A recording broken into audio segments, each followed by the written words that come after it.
வணக்கம் யோகிநாத சுவாமி. கவாய் ஆதீனத்திலேருந்து இங்கே வந்திருக்கிறீங்க மலேசியாவுக்கு. போன வருஷம் வந்தீங்க, இந்த வருஷம் வந்திருக்கிறீங்க. நிறைய நிகழ்ச்சி பல இடத்துல நடத்திருக்கிறீங்க. சன்னியாசம் வாழ்க்கை எப்படி இருக்குது சுவாமி? சன்னியாச வாழ்க்கை ரொம்ப சந்தோஷமாக இருக்குது, ரொம்ப ஆனந்தமாக இருக்குது.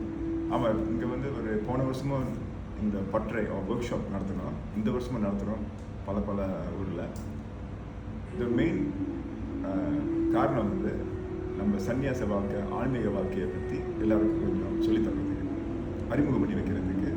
ஆனால் எனக்கு இந்த வாழ்க்கை வந்து ஒரு சந்தோஷமான வாழ்க்கை. வேறு வாழ்க்கை நான் தேடி போக மாட்டேன், போகிற மாதிரியும் இல்லை.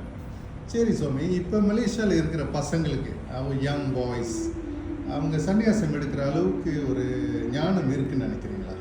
அதனால தான் இங்கேயே வந்திருக்கோம். ஏன்னா எங்கள் குரு என்ன சொன்னார், மற்ற நாட்டுக்கு போகிறதோட மலேசியாவில் வந்து ஆன்மீகம் வந்து கொஞ்சம் அதிகமாகவே இருக்குது. அவர் பல நாட்டுக்கு போவார், ஆனால் மலேசியாவில் பார்த்துருக்காரு ஆன்மீகம் சமய பற்று மலேசியாவில் வந்து அதிகமாக இருக்குது. அதனால தான் நாங்கள் வந்து மலேசியாவில் வந்து இவ்வளோ நேரத்தை செலவு பண்ணி அங்கங்கே போய் அறிமுகம் பண்ணிக்கிட்டு இருக்கோம் சமயத்தை பற்றி, முக்கியமாக இந்த துறவர வாழ்க்கையை பற்றி. ரொம்ப நன்றி சுவாமி. கண்டிப்பாக மலேசியாவிலேருந்து சில சன்னியாசிகள் வருவாங்கன்னு நம்ம எதிர்பார்ப்போம்.